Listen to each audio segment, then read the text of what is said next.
I'm E.B. Moss, Head of Content Strategy. And I'm Ginger Conlon, Editor-in-Chief. We help generate content about the media, marketing, and advertising industry for MediaVillage. One of the most important issues we're all facing is making sure that the media you see or hear reflects the face and cultures of the real world. And that's why we're here, to honor those who are working to move the needle on diversity and inclusion, making sure more ages, races, persuasions have a voice in the creation and promotion of the content we all consume. Let's reflect the world. Let's advance diversity. Hey everyone, this is E.B. Moss, and this podcast is a dive into the world of those who are being inducted on January 8th at CES into the Advancing Diversity Hall of Honors. It's honoring those who are in the media, marketing, entertainment, educational communities, really making a commitment and meaningful contributions to improve diversity and inclusion. And hi, I'm Ginger Conlon, and in today's Advancing Diversity podcast, we're spotlighting Tim McNeal, Vice President, Creative Talent Development and Inclusion at Walt Disney Television. Tim's remit includes the company's writing program, directing program, the National Latino Media Council, and the Hispanic Media Coalition's Latino Television Writers Program, all with the aim of expanding the scope of these programs across Walt Disney Television to include Freeform and Disney Channel. And probably so much more, Tim. Hey, Yes. Thanks for joining us. My pleasure. It's great to be here. There's so much to celebrate about you. We're so thrilled to have you here. And Which is so awkward.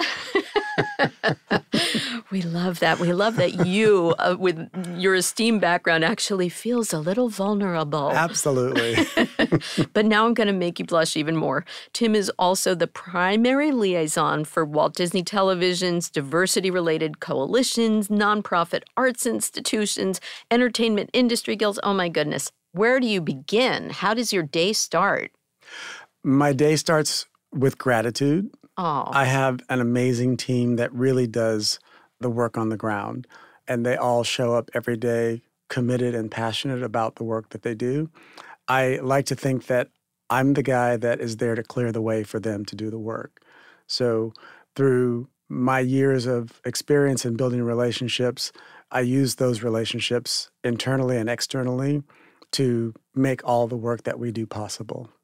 So how would you describe, I mean, we used a lot of the fancy words that are from your bio, but what would your 30-second description be of your mission and what you aim to do throughout diversity and inclusion for Walt Disney Television?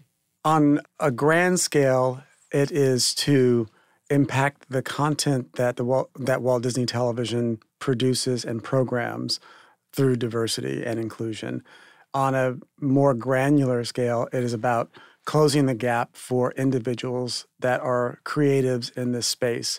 Wherever they are in their career, whether they're emerging or they're established, closing the gap between them in their careers where they are to connecting to jobs within our company. And so within your organization, you have this mission that you've just described for your team and your organization, and now you're scaling it, as I said earlier, beyond. What prompted that growth initiative? Well, I came to the company in 2006 to oversee the talent development programs. And what I first saw was that we had programs that really focused on education, to educate people on what it took to have a career in the business. Coming from a background where I was a creative executive and worked with diverse creatives, I knew that there was a whole population of people out there that already had the skill set that weren't connecting to those opportunities. So I realized that we had an opportunity to identify individuals that were already in the business that weren't connecting with jobs in the entertainment business. So the first thing that I did with our talent development programs was shift it from an educational program to a staffing program, identifying individuals that were already prepared to step into a position as a writer or as a director and elevate those positions for them. Not forgetting about creating a pipeline for those emerging talents as well, but I wanted to make sure that we hadn't forgotten the individuals that had already fought and clawed their way into the business and weren't being acknowledged. Right. And so with such a big remit, any misconceptions about what your organization does? Thank you for asking that question. The biggest misconception is that we're about programs. And it grates on my nerves every time I hear people describe what we do as a program-based department. Programs are great, and there's a need for programs. But as we've scaled up the work that we do in my department, we realize that there are thousands of credentialed, qualified writers and directors and performers that are diverse, that are not being identified as people that should be working at a competitive level in the entertainment business. And so those are the people that we target to introduce them to our executives to come to work at any of our platforms at Walt Disney Television. That's exciting work. And it's the most impactful as well. Mm-hmm. It's exciting because if we're only focusing on that emerging talent, we can put an emerging writer in a writer's room and they have no voice. And all they do is they can check a box because they have diversity on their staff. But when you identify a credentialed writer that's a producer or above, they actually come into the experience with a voice. They have the experiences to back up their voice, and they're heard, and they can make a difference, not just in the content, which is obviously the end game, but also in the hiring of other diverse talent in those rooms. And that's where you really start to see the real transformation in the content. So it's a domino effect. The more diverse candidates you give an opportunity to, the more they'll influence who they then bring in to the room as well. Absolutely. And they'll influence the content. Although you're not just about programs, it is influencing what goes into that content. Correct. Got it. Wow. So one of the things that we read about is the Executive Incubator Program. Mm-hmm. Is that how you would describe what we were talking about? Correct. Uh-huh. Okay. So what are some of the, let's say, specific examples that you might have about that? Well, we're just in the launch process of the Executive Incubator Program. I don't lead that program, but I am one of the key executives administering the program.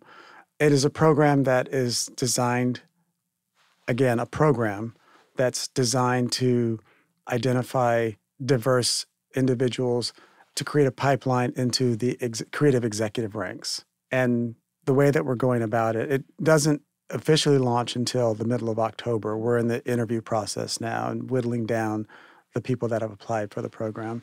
But what it does is create a pipeline for individuals that are diverse to enter into the chain of individuals that will ultimately become creative executives.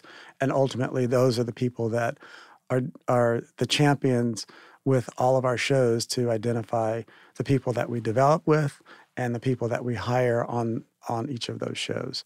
I love this. It's so comprehensive. So you're really hitting every level of participation at the company then, with the feeder market of new talent, with the executive level, and everyone that they will influence and the content that they'll influence. Brilliant. Absolutely. I also, again, that as an incubator program, that's an entry-level opportunity that we've created to fill the pipeline at that level.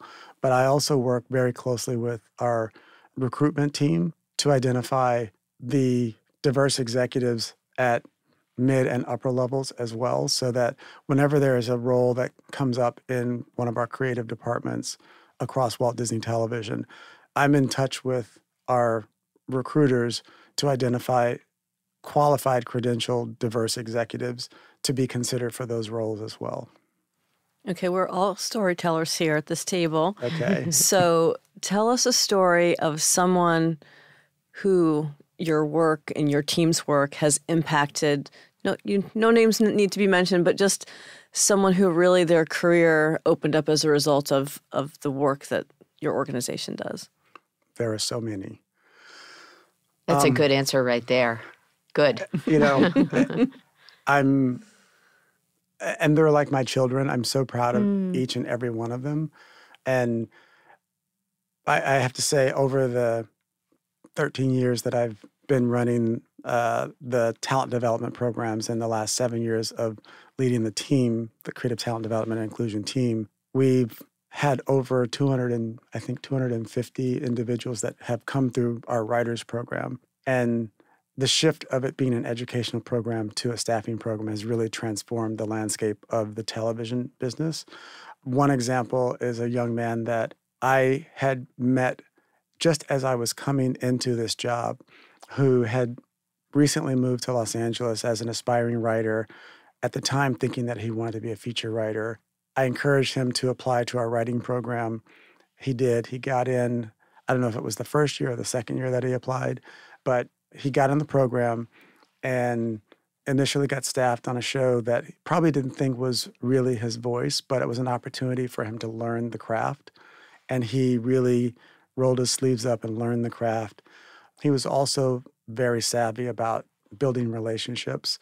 And what I'm most proud of is today, 10, 12 years later, he is the executive producer of a show that we're launching this year called Mixed-ish, which is a spinoff of Black-ish. And I'm tickled because he has really exceeded every expectation that I've had for him and anyone that has come through this program, because he's just risen so quickly.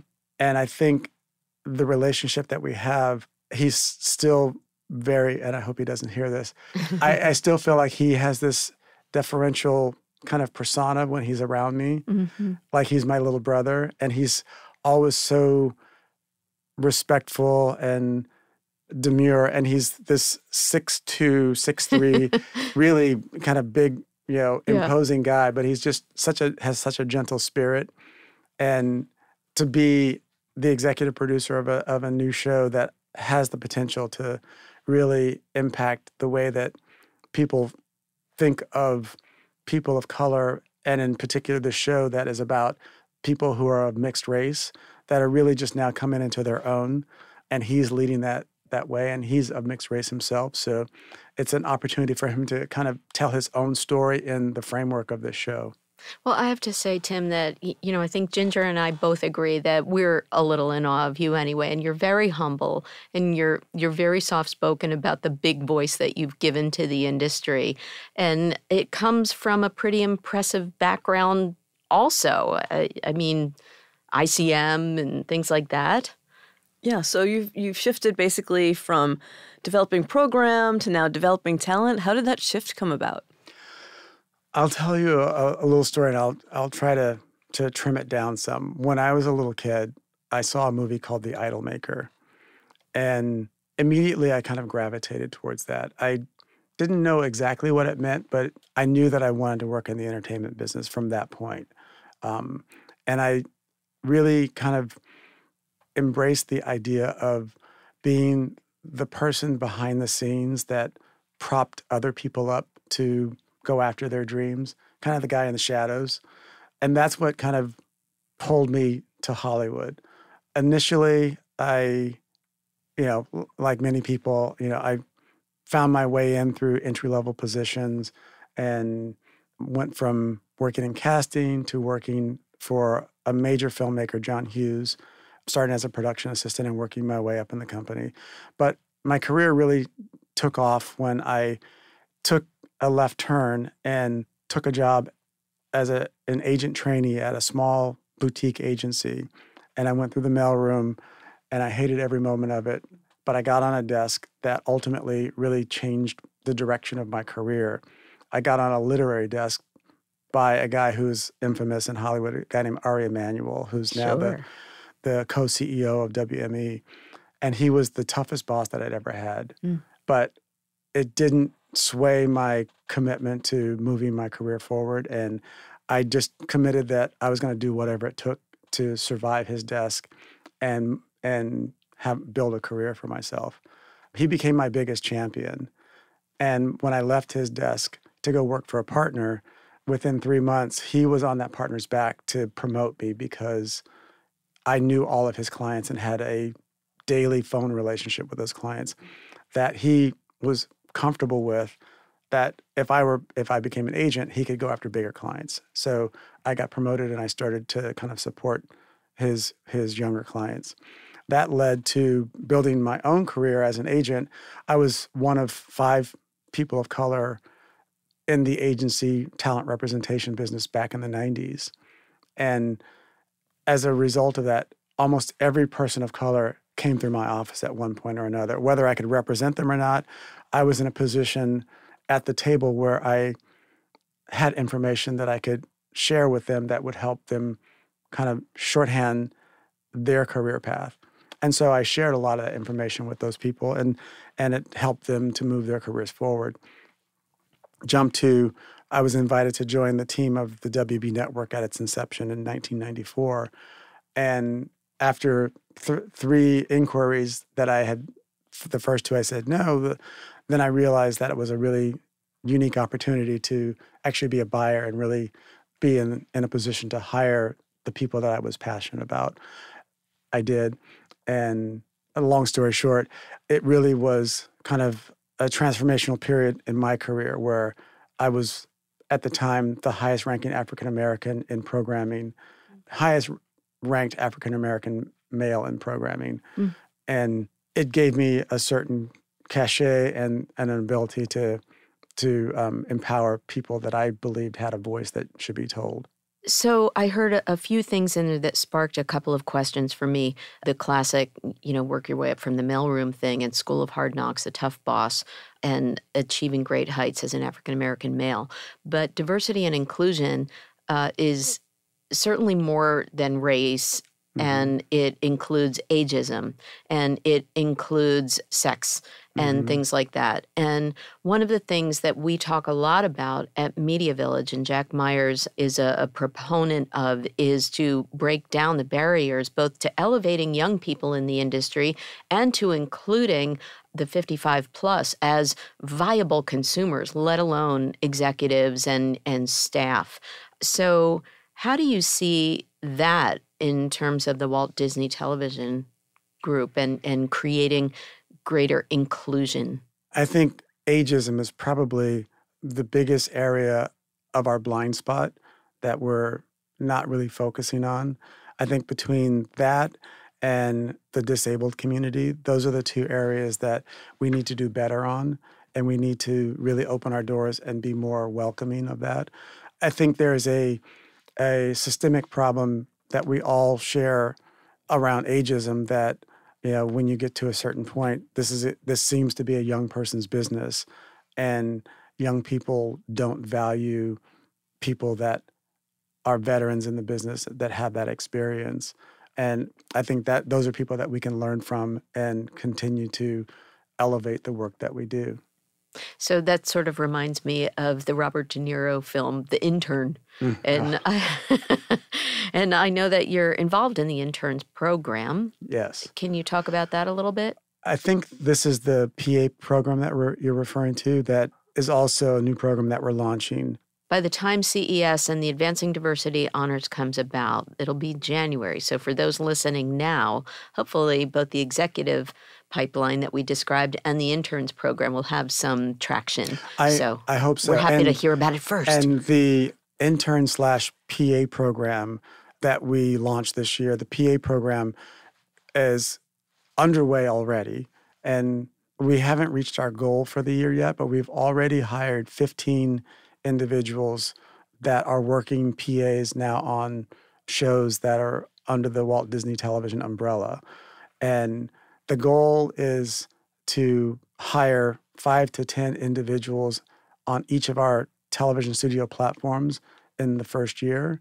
So as each show gears up for production, we reach out to them and have a conversation around this program and share with them the opportunity that we can deliver to them qualified individuals that they can consider for one of these PA programs. We use a group of nonprofits in the Los Angeles area to be our feeders for the program. So we're able to kind of tap local community organizations to identify those individuals, that they initially vet them, and then we do our own vetting, and then the show has the opportunity to interview individuals that they think are appropriate. And then if they find someone that they think would fit in, then they hire them, and then they're off and running. Excellent. So you've got all these great internal work that you're doing within Walt Disney Television, but I know that you also do a lot of work in the broader community. Can you talk a little bit about the programs that you and the company are involved in, or the organizations, I should say? Mm-hmm. There are several. There are organizations that I'm involved with personally. Whether I'm currently a board member or a past board member, I continue to find ways that I can stay involved.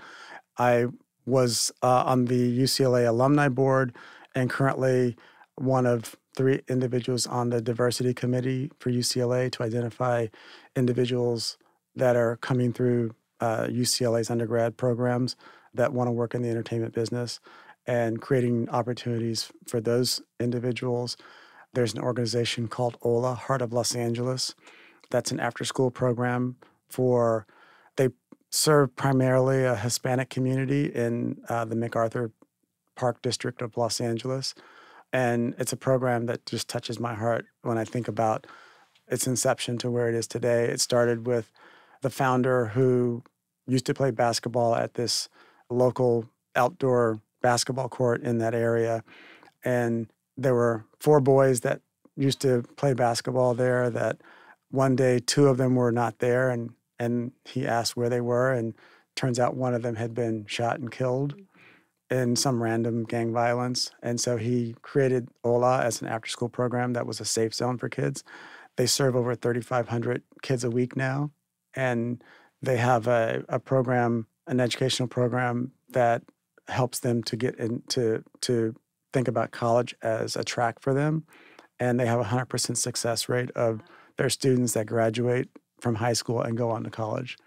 And it's just such a beautiful program that, I'm not on the board any longer, but I'm just so committed to their mission that I stay involved. Excellent. And so with your view of the marketplace, are you seeing an increase in the number of senior level positions dedicated to diversity and inclusion at other corporations? I think diversity and inclusion has gone from being something that people ran from to a concept that entertainment companies have embraced as an imperative.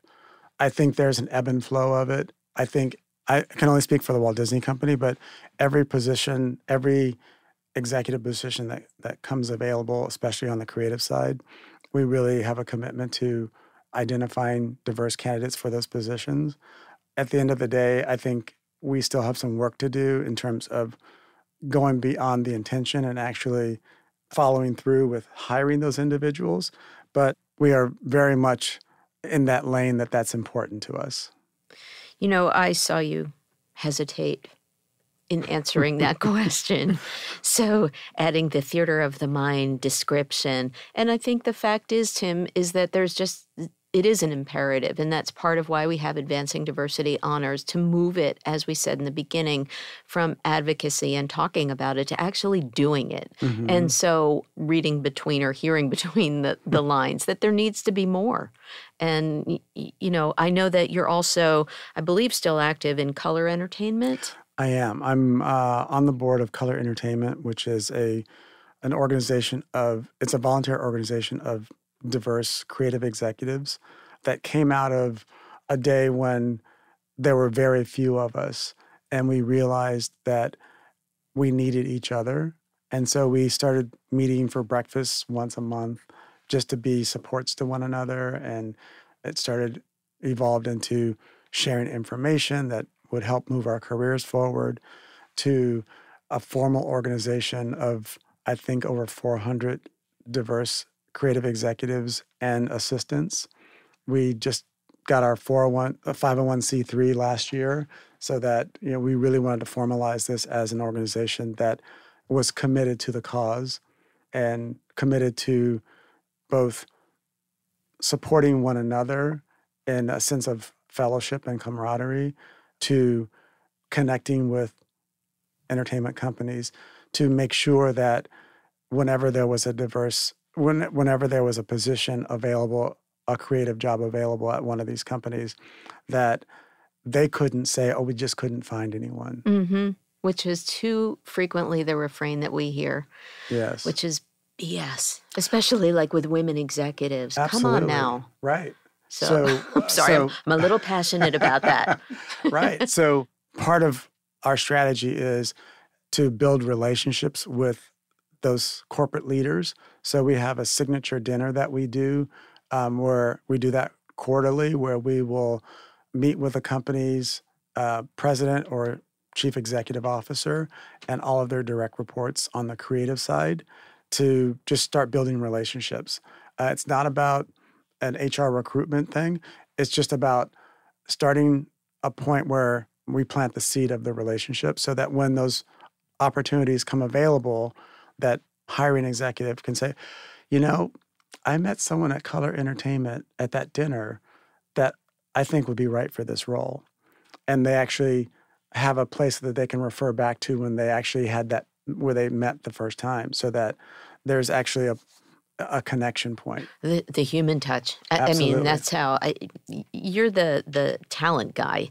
So you know that it's the personal relationships that make all the difference in hiring. So it sounds like you're activating, there's that word again, on the currency of human connection. And that's all we can ask for. And at the end of the day, that's what this is all about. Yeah. You know, the success of my job has been inspiring people to think differently, one person at a time. Oh, I love that. And I really attribute, you know, whatever success that I've had to that frame of mind, that it's about, you know, being the ambassador so that when I walk in the room, that people see me as a peer, and that when people that look like me or come from the communities that I come from walk in the room, that they have a reference point, if just in me, that, oh yeah, this man or this woman that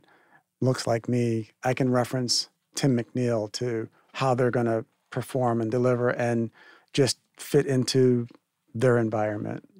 And part of me gets frustrated that we have to fit into someone else's world. Unfortunately, that's kind of the reality that we currently live in, that, you know, it's not my world to control, so I have to find a way to fit into that world and make other people feel comfortable so that I can do the job. I often get some pushback from my community that, why do we always have to be the ones that have to make other people feel comfortable? But in order to make change, sometimes that's what you have to do. Yeah. So that's some great advice that you've just woven into all of that. So making sure you're building relationships, making sure that you're bringing people along and making them feel comfortable. Any other advice that you could give for someone who's perhaps new in a talent role, trying to expand their diversity and inclusion initiatives within their organization? I'd say, you know, first, I love the 10,000 hour thing, that, you know, you really have to become an expert at what you do, and then no one can take that away from you. You know, be the best that you can be in whatever job you're doing, and that will, you know, lead you into what the next opportunity is going to be, and continue to do that, continue to be the best at it. You know, I think, you know, one of the things that, you know, I know in the African American community that, you know, we're all told when we're young is, you have to work twice as hard and be twice as good to be perceived as, I don't even know if it's equal, but to be just perceived as someone that would be considered. And so, you know, from my lens, you know, all of the people from diverse communities that are not being given the shot, it's such a waste, because all of those individuals have had to work twice as hard to be prepared for that opportunity, if and when it comes, that they're going to excel in that role. I want to wrap it up with one personal question. How do you think that you evolved into the person that you are today? Who was your inspiration that got you thinking this way? And, you know, your mom, an uncle, somebody from an after-school program for you. What was it, Tim, that helped you figure this out and put you on this path to help others? It's a little cliche, but my parents were incredible role models. One of 6 kids. My mom was a stay-at-home mom. My dad was a physician. My parents really played a role that I don't know if they were being authentic, but they did. They were the parents that they believed each of us kids needed to see so that we could be the people that we become. But they lived that life on a daily basis where they were always kind to other people. They were always giving to other people, and whatever we had was more than enough. So you always make sure that the people around you have as much as you can share with them so that, you know, they're not suffering or struggling, because if they are, then you are. So I live that life daily. You know, the people around me, if they're not attaining the things that are important to them for their survival and their satisfaction and pleasure, then I'm not. So I want to make sure that anyone that I come into contact with, that I can share whatever I have that is going to be valuable to them to help elevate them. I'm speechless. I think that you are the role model that your parents were to you and that you're now for so many people. I think that's just great. Well, I would just close with, if I can squeeze in one last question, what's been most rewarding working in talent development? So much of it's been rewarding, but it all comes back to the people. I have an amazing team that I work with. You know, I think about what my legacy will be, and it's the people.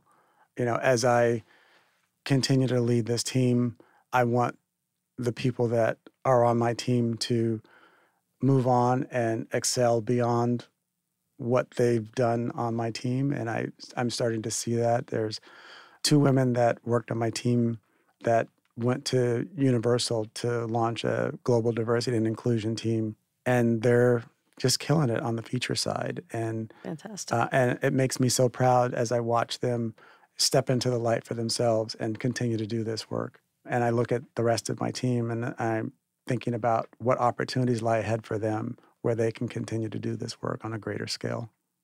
Thank you for the inspiration. Tim McNeal, Walt Disney Television, that was inspiring. Absolutely. Thank you for being here, and we'll see you January 8th at Advancing Diversity Honors.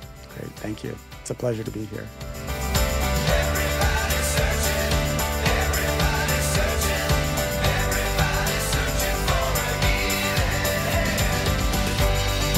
Thanks so much for listening to the Advancing Diversity podcast. It's such an honor to speak with all of our inductees. They're inspiring, and we hope that everyone will emulate all of the work that they've been doing to move from advocacy to activism. Advancing Diversity takes everyone to create inclusion, and we at MediaVillage really, really appreciate your listening, your sharing, and your telling everyone about advancing diversity.